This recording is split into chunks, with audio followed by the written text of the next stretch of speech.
माशाअल्लाह, अल्लाह अल्लाह कबूल फरमाए, अल्लाह आपको खैर अता फरमाए, अल्लाह खैर अता फरमाए। जज़ाकल्लाह जज़ाकल्लाह।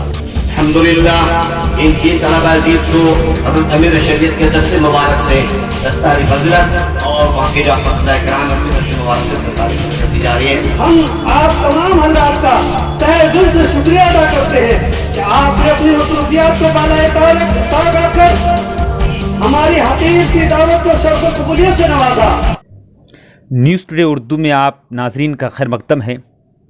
जानी से मुफ़क्र इस्लाम खानवादा रहमानिया के चश्मो चराग़ अमीर शरीयत मौलाना सैयद मोहम्मद अहमद वली फ़ैसल रहमानी साहब का ग्वालपोखर में वल्हाना इस्तकबाल किया गया।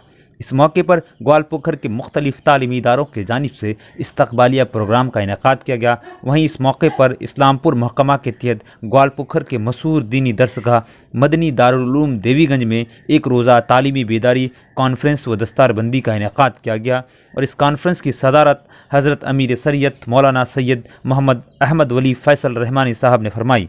इस मौके पर मदनी दारुल उलूम देवीगंज के मोहतमिम मौलाना ज़ियाउद्दीन साहब ने अमीर शरीयत के एज़ाज़ में खुतबा इस्तकबालिया पेश किया। वहीं मदनी दारुल उलूम देवीगंज के 3 हुफ़ाज़ किराम के माथे पर हज़रत के दस्त मुबारक से दस्तार हिफ्ज़ की पगड़ी बांधी गई।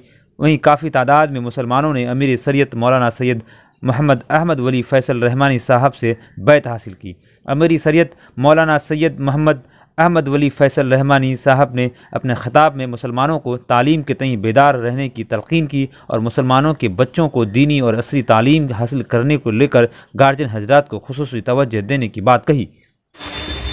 लेकिन अल्लाह का शुक्र है कि हमें बेदारी आ रही है और आप सब आज यहाँ तालीम के बारे में बात करने को जमा हुए हैं, ये समझने को जमा हुए हैं कि तालीम का हिंदुस्तान में क्या पस मंज़र है, किस किस्म की तालीम है, मुसलमानों का ख़ास करके तालीम में क्या हाल है और किस किस्म के इदारे हिंदुस्तान में मौजूद हैं जहाँ से हम मुस्तफ़ीद हो सकते हैं तालीम के नुक्ते नज़र से, और स्कूल का और तालीम का मदारिस का इस्लामी नुक्ते नज़र तालीम का क्या है।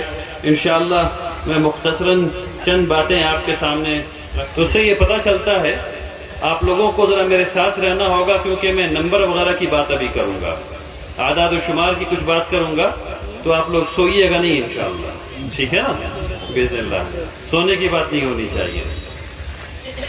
देखिए, हिंदुस्तान के अंदर हम मुसलमान अगर हम 100% बच्चों की बात करें तो पहली जमात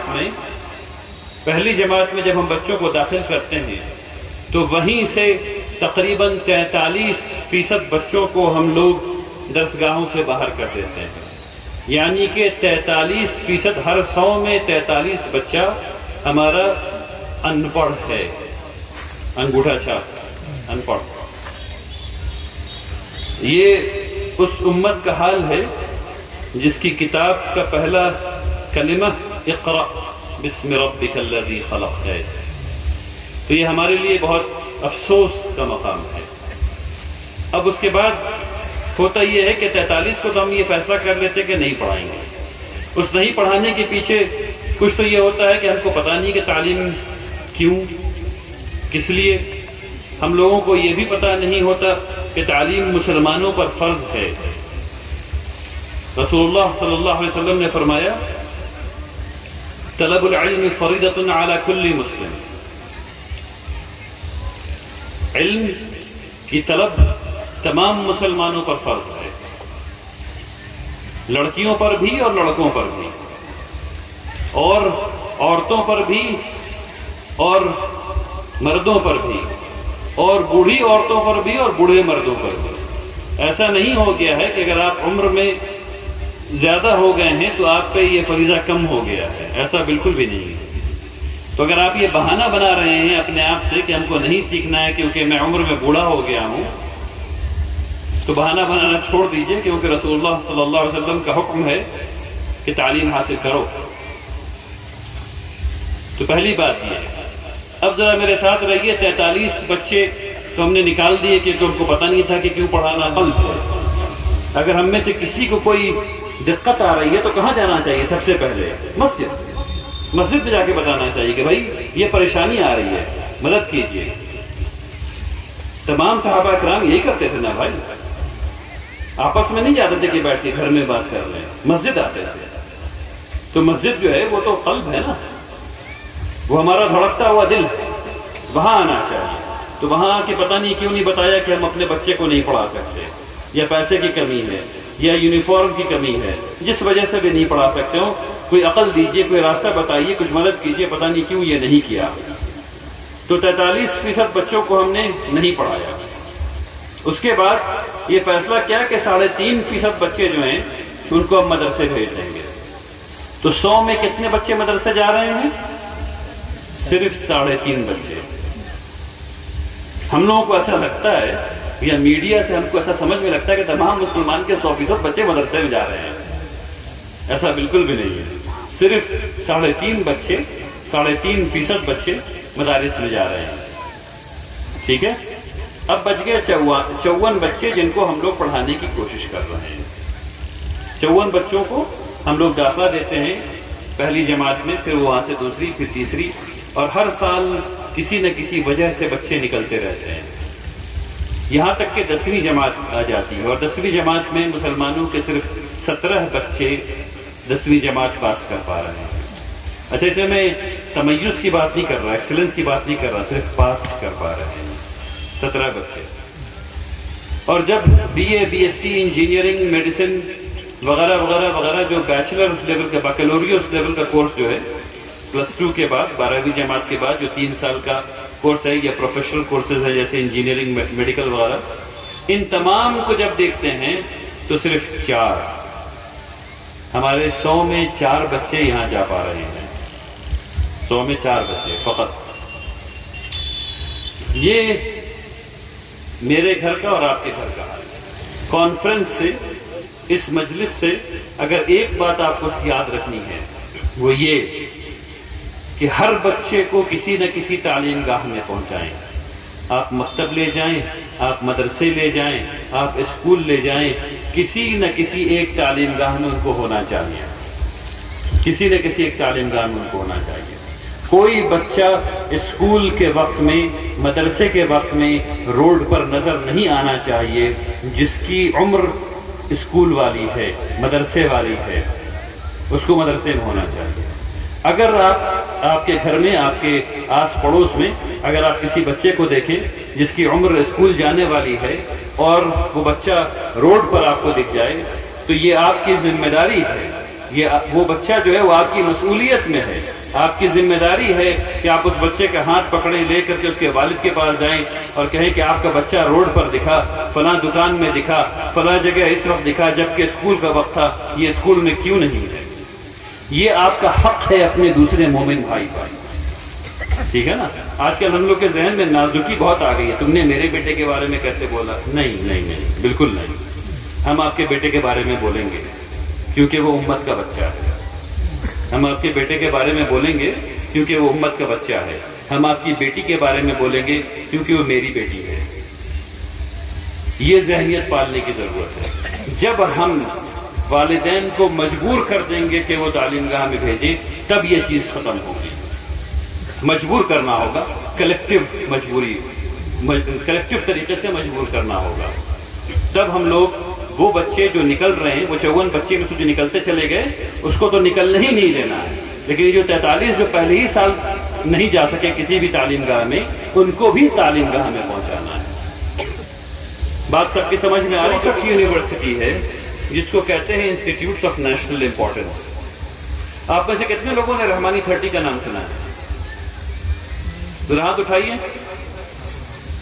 कुछ लोगों ने सुना, कुछ लोगों ने नहीं सुना। ठीक, 164 यूनिवर्सिटी है जिसको कहते हैं इंस्टीट्यूट्स ऑफ नेशनल इंपॉर्टेंस। इसमें IIT है, IISc है, NIT है, IIIT है, वगैरह वगैरह वगैरह, और इंस्टीट्यूट ऑफ मेडिकल साइंस है। 164। और एक तरफ है 900 दूसरी यूनिवर्सिटी।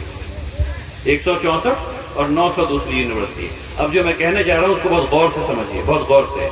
मान लीजिए कि पूरे हिंदुस्तान में सिर्फ 100 बच्चे हैं जो बैचलर में जाने वाले हैं, यानी जो +2 के बाद, 12वीं जमात के बाद कॉलेज जाने वाले हैं। सिर्फ 100 बच्चे, मुसलमान गैर मुस्लिम सबको मिलाकर सिर्फ 100 बच्चे 12वीं जमात पास किया, मान लीजिए। تو 3 بچے 164 یونیورسٹی میں جائیں گے. 3% بچے 164 یونیورسٹی میں جائیں گے, اور 97% بچے 97% ان 900 یونیورسٹی میں جائیں گے.